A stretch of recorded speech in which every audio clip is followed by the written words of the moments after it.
Hello student, in this lecture I am going to discuss about HTML form validation using JavaScript. It is the continuation of previous lecture that I have completed based on the regular expression. So now I will use the regular expression to explain how to use, how to define the regular expression in the JavaScript and how will you perform the validation with the help of JavaScript. Now, in this lecture, I am going to discuss with an example, explain the examples, and you will learn how to perform the validation as well as how to implement the regular expression. So, this is the program in the JavaScript to find out whether a text box is empty or not. So, you can see that first of all, we have to create a text box. So, first of all we have to create a text box. This text box is created and ID name of this text box is requirement 1 or you can say REQ1. Now, one function is defined and name of the function is not empty, and this function is taking the two parameters lm and help message. So, we have created a button in the HTML. On click event, we are calling this function non-empty. Now, in this non-empty function, we are sending two parameters. This is parameter 1 and this is the parameter 2. The first parameter, basically we are sending the text box. The question is, how will you access the text box? So, we are using document is the predefined object, and the function name is get element by ID, and we are passing the text box ID name is REQ1. It is the name of this text box. So, this the first argument will pass the text box element and this element will be stored in lm1. In the second parameter, we are just passing a string, please enter a value, and this string will be stored in helper message. So, when we click on the button, then this JavaScript function will be called and it will receive two arguments. One is text box element, second is message. Our task is to ensure that the text box should not be empty. To implement this concept, we are using if statement. In the if statement, we have the lm. lm is the text box element. Now, we have a value property. With the help of value property, you can access the content of a text box. So, we have a value, then is the length is the property name. We have length property and we are matching whether it is equal to 0 or not. If it is equal to 0, meaning is the text box is empty. So, we are displaying a message to the user, helper message. We have already given a message, please enter a value. So, this message will be displayed to the user. Then we are making our cursor so that user able to write again in the text box. So, we write here lm.focus and we return false because we are not interested to send the data to the server. When the data is valid, then only we should send the data to the server. So, no data in the text box, no need to send it. Therefore, we are returning false. When it will receive the false, the data will not submit to the server. If user has written some data in the text box, so this if statement will be false and it will return true, then we should send the data. So, this is the program to check that whether a text box is empty or not. Now, looking for the second program. In the second program, we are checking that, or you can say we are ensuring that the text box must consist of only numbers. It should not other than numbers. To implement this, first of all, we have written a function. Name of the function is numeric. And we are receiving two arguments in this function. The first is element, second is a message that we want to display to the user. Now this JavaScript, this concept is implemented with the regular expression. So we have created a variable, name is numeric expression, and we created a regular expression. So in the previous lecture I discussed about regular expression. Here with that concept we have implemented the regular expression here. In the bracket we have written 0-9, meaning is that it will take any value between 0 and 9. This caret symbol represents that at the starting should be number, and this dollar symbol represents that at the end should be number. Plus indicate that this number can be repeated multiple times. So we have defined a regular expression to ensure that the text box should consist of only number and it can have more than one number. So we have defined this regular expression. Next job is to match this regular expression with the input of the user. So we have used the if statement, lm, value, and match is the function by which we will make the comparison. In the match, we are passing the regular expression pattern.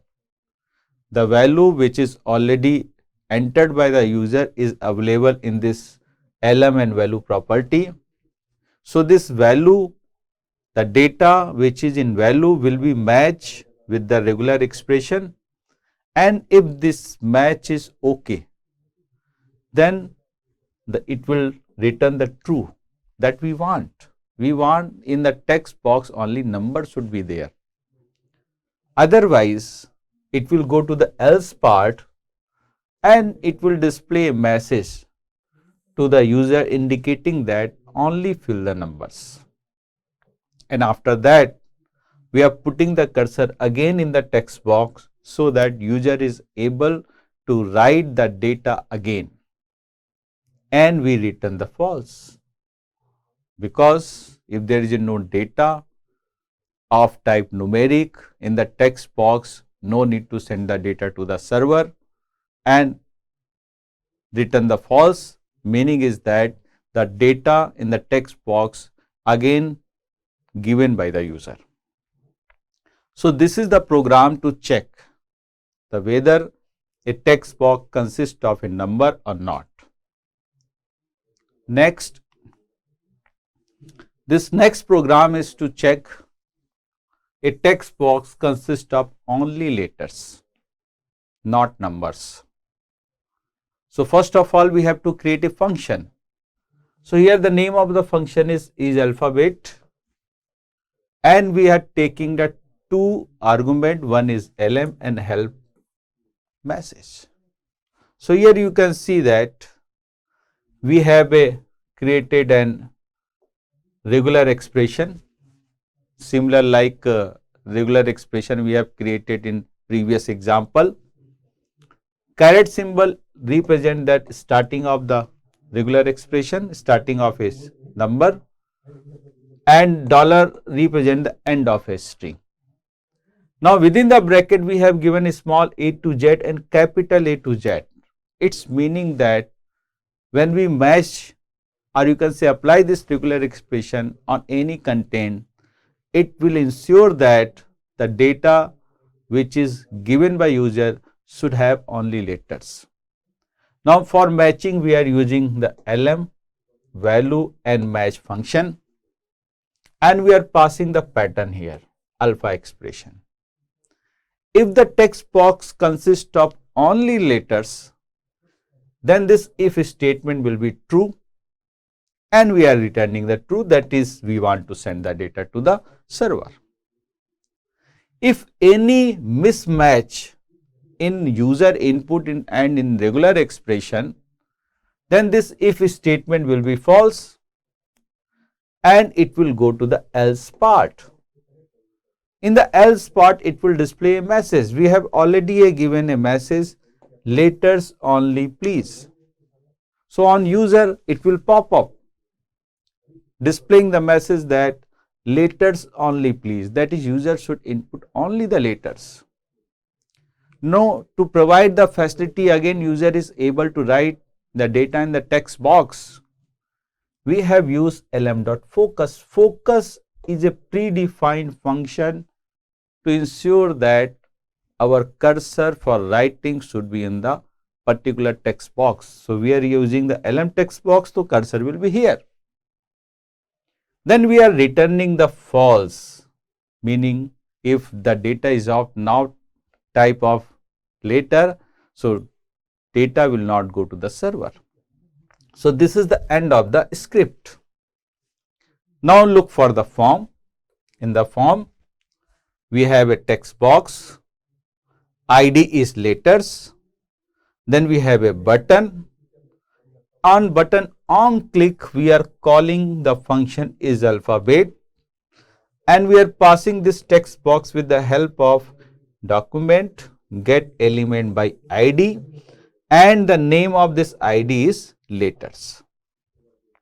So, when we click on the button, it will call this function is alphabet, then it will check whether the text box consists of letters or other than letters. If it is letter, it is okay, otherwise it will not send the data to the server, and the cursor will again focus on the text box.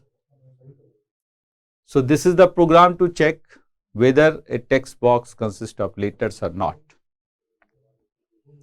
Now, look for the second program, third program. Now, in this program, we are checking whether the data is alphanumeric or not. Alphanumeric meaning is the data should consist of letters as well as numbers. Other than numbers and letters, the user input is not valid. So, in this slide, we are showing only the function which is needed to ensure this validation. So, we have receiving the two argument as in the previous example. We have the lm statement, lm, or you can say it will receive the HTML text box.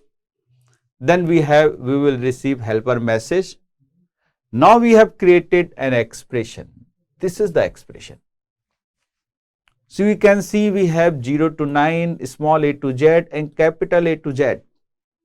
The caret symbol indicate that the beginning of a string should be start from alphanumeric characters, that it can start from 0 or it can start from any letters. Plus indicate that this number can be repeated multiple times, any number can become. And dollar symbol indicates that string must end with any of the character which is given in the brackets.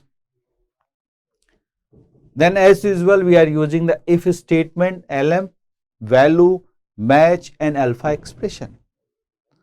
If the user input will match this regular expression, then the user has given the data which consists of only alphanumeric. That is, it consists of only numbers as well as alphabets, not other than this. If user input any special character like @ symbol, star, या plus या minus, in that case, this if statement will not match, because we have given the regular expression, within the regular expression only 0-9, A-S and capital to A to Z. So, it should have only the alphanumeric words, that is number as well as letters. So, if a statement is not matching, so it will go to the else part and it will display a message to the user. Meaning is the text box should consist of only numbers as well as letters, and it will return false. The data will not submit to the server. So far I discussed three important things which are needed in any HTML program doing with the help of JavaScript for the validation of user inputs. The first part is to check whether the text box is empty or not. You can extend this program for the multiple text boxes also. We need to change the small programming. Then I discuss validation to ensure that a text box should consist of only the numbers, not other than anything. So we have used this regular expression. Third, I discuss about validation related to only letters, that is only lowercase letter and capital letters. Fourth, I discuss about the validation related to alphanumeric, that is it should consist of numbers as well as letters. Any special characters are not allowed.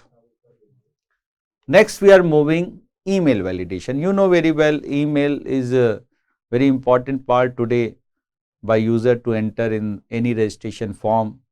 So it is our responsibility to ensure that the validation which has been entered by the user is correct or wrong. So you know an email consists of 5 parts. The first part is a combination of letters, numbers, periods, hyphens, plus sign and or underscore. So before @ symbol, user is allowed to make any combination of email name. That is the meaning of these are the possibilities may be there.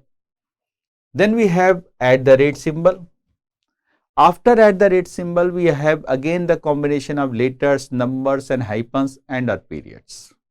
That is also depends upon the domain name that you have taken from the internet service provider.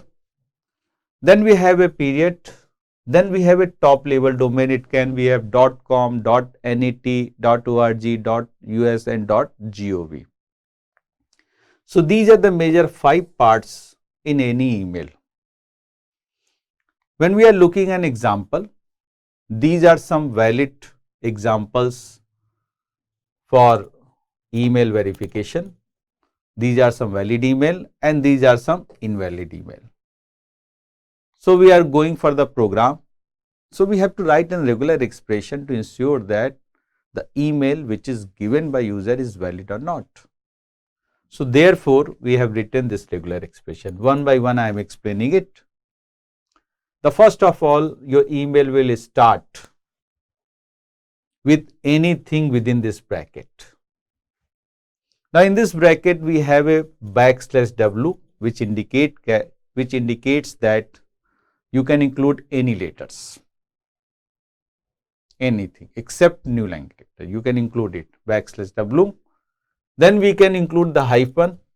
So we are hyphen itself is a special character, therefore we are using the \. Here. Then we can use the period. It is a special character, that's why we are using the \. Here. And plus itself is a special meaning in the regular expression, therefore we are using the \. Here. Anything can be repeated multiple times, so we have given the plus here. Then @ symbols must be there. So we have used the @ symbol. It is a special symbol. It can have some meaning. So we are using the escape character, that is a \. So it will take it as it is by the programmer. Then after the @ symbol, again we have A to Z, any letters. We can have capital A to Z, we can have any numbers. And it may consist of a period, it may consist of the hyphen. And this can be repeated any number of times. Then we have a period, must have a period. That is the character before the domain name. Then we can have domain name like .com, .org. So we are giving the regular expression small a to Z and capital A to Z. To ensure good validation, we are putting number of characters with the help of curly brackets. This is the curly brackets. So restriction is minimum number of characters can be 2 and maximum number of characters can be 4. It is an indication. It can may vary. For this example, we are putting a restriction that it can have minimum 2 or maximum 4. Then we have a dollar symbol, that is the end of the email. So it should be ended with the domain name. It can have only .com, it can have .org, and it can have .gov. Any domain name must be there after your email is completed. So we have written this regular expression for email validation. So what is the next part? Next part is we have to match the input of user with this regular expression. So we have to apply the if statement. We have lm value, then apply the match function. So in the match function we are sending the pattern here. If your email that you have entered in the text box is matched with this regular expression, then this if statement will be true. Then we are returning the true, meaning that indication to the program that now you can send the data to the server. If this if statement false, so it will go to the else statement. In the else statement, we are displaying a message. Then we are making a focus on a text box. It's meaning that user is able to write the data again. Then we return false. Data will not submit it to the user. So this is the program to ensure that data, email, which has been given by user is valid or not. If the email is valid, then we'll send the data to the user. If email is not valid, then we'll not send the data to the user. Next is, we can put the number of restrictions on a text box, like name field should be minimum of 5 characters, maximum of 20 characters. Like in password minimum of 8 characters, maximum of 10 characters. So we are putting a restriction on length of any text box or any type of data. Then we can use min and max approach. You can define minimum level, minimum number of characters as well as maximum number of characters. So you can see in this program, we have user input. We have taken the value that you enter in the text box. Then we are checking whether the value that you enter in the text box is within the min and max or not. If it is within the min and max, then the data is of required number of quantity. We send the data to the server. Otherwise, we'll display the message to the user. So we are checking user input dot length. Length is the property of this text box. Should be greater than equal to min. If user length is less than equal to max, then we are returning the true, meaning data will be submitted to the server. Else, we are displaying the message to the user. Please enter between min and max characters. We make it focus here and return the false. Its meaning is that now the data will not submit it to the user. So I discuss some programs, basic programs which are very important for email verification as well as for data in the text boxes. Whatever the data will enter by the user, you can verify whether it should consist of only the number, only the letters. Then accordingly, if the data is correct, then you will send the data to the user.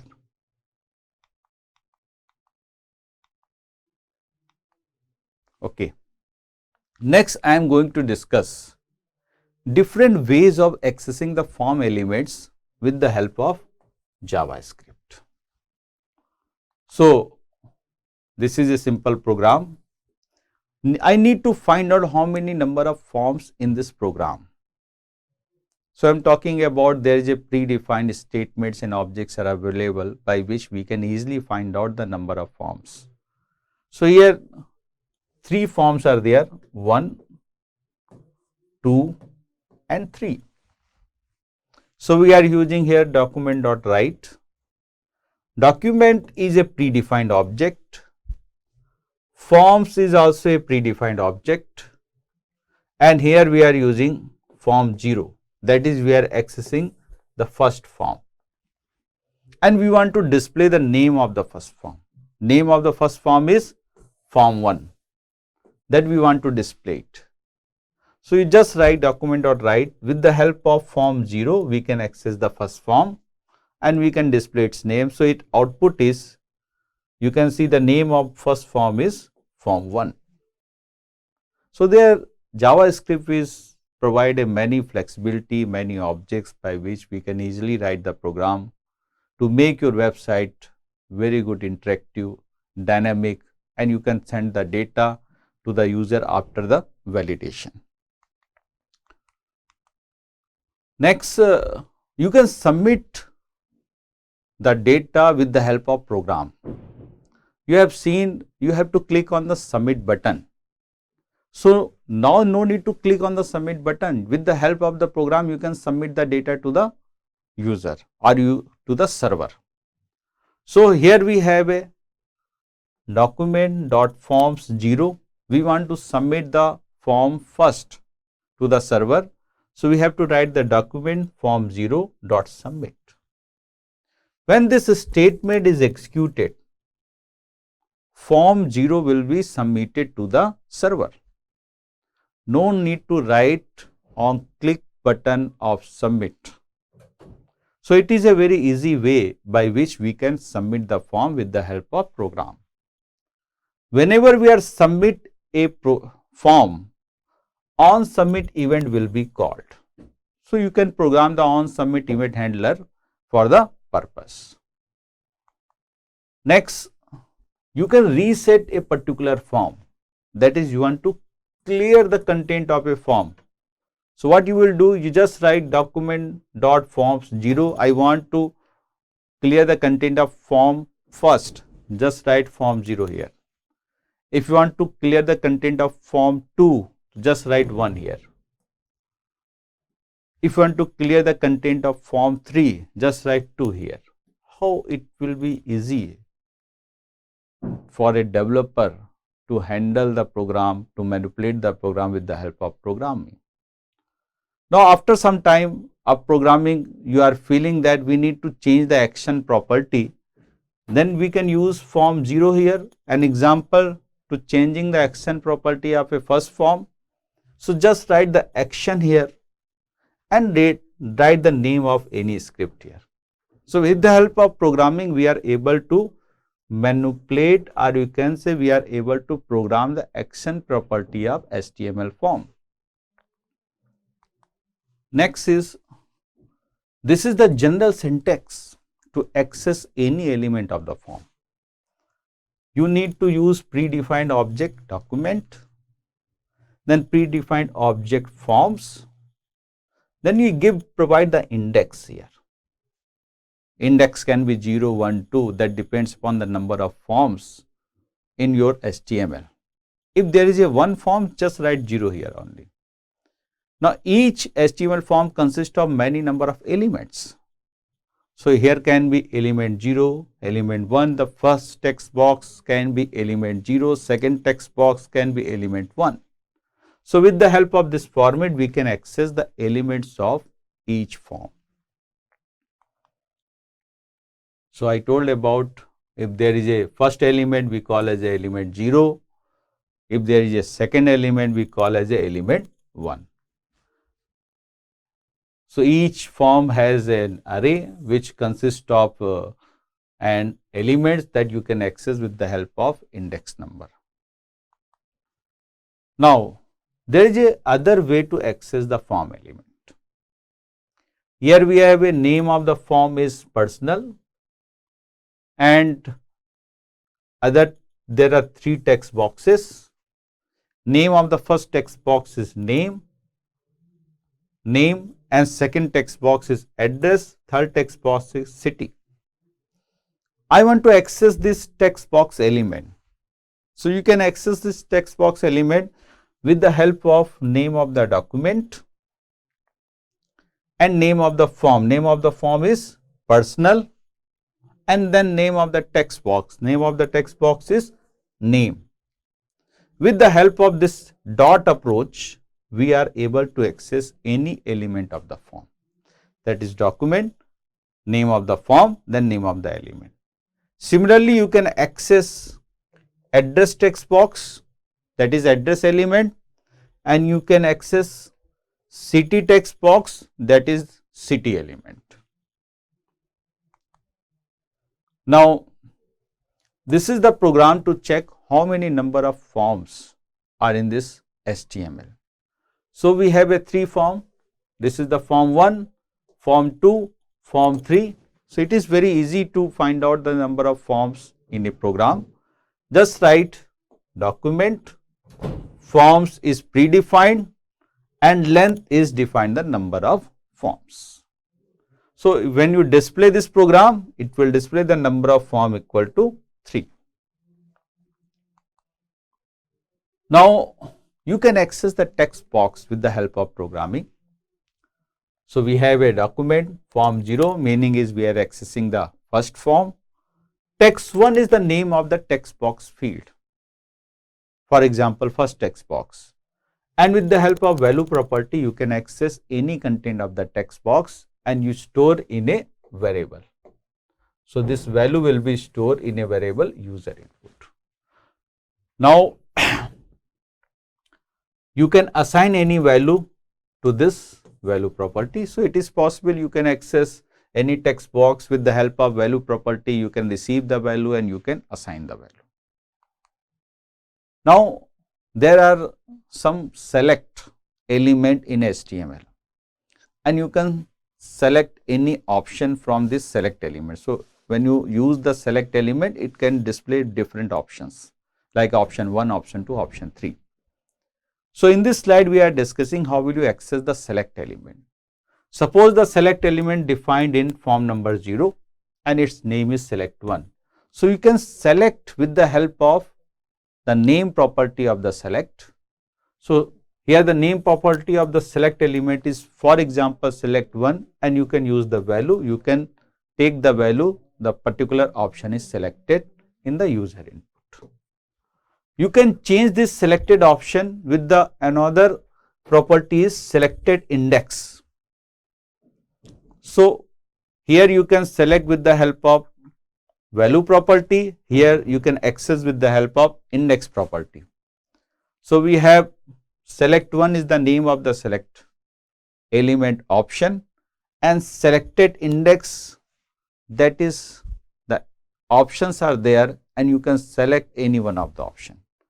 Which option should be selected, that you can give it. For example, second option, that is 0, 1, 2, 3, or you can say third option has been selected, that will be stored in this selected index.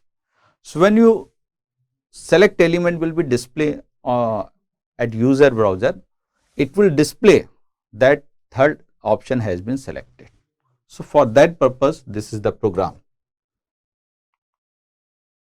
Now, you can use the same concept to access a checkbox. Form 0, for example, checkbox 1 is the name of the checkbox. If it is checked by the user, its status is maintained in the check property. So, if this statement is true, then you can do some program like we are displaying, storing the name of this checkbox in user input. Now, you can make a checkbox checked with the help of program. Just use the name of the checkbox and use the property of checked equal to true. If the property of checked equal to true, the checkbox will be selected. Now, you can access the radio buttons also. So, I know very important part of radio button is grouping of the radio buttons. So, whenever we are accessing the radio buttons, we need to use the for loop so that we can access a group. Male female group radio button is different. Married unmarried radio button group is something different. So whenever we are accessing the radio button, we are accessing a group. For that purpose, we need to use the for loop. So for loop is started from 0, then need to find out the number of radio buttons in a group. So we use from 0, radius 1 is the name of this group, and length, that is the number of radio buttons will be available here. Then we have to travel from each radio buttons. So we are using form 0, radius I, it can be 0 index, whether it has been checked or not. If you click on the first radio button, it will be true, and accordingly you can perform some programming taking the value of first radio button into the user. So this program is showing that how will you access the radio buttons. Radio buttons are accessed with the help of group, because a group of a radio button consists of a same name. So we need to apply the for loop to traverse from each element of that radio button groups, and to ensure that whether a radio button of a particular group has been checked or not, we are using the check property.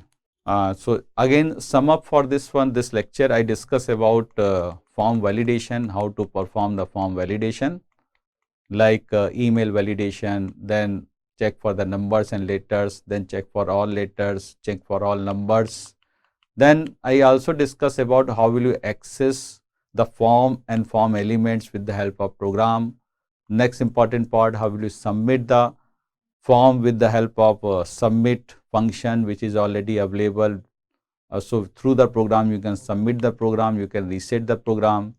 Then I discuss about how will you access the text box value with the help of program, and then I discuss about how will you access the checkbox as well as select option and radio buttons. I hope you understand this lecture. Thank you very much.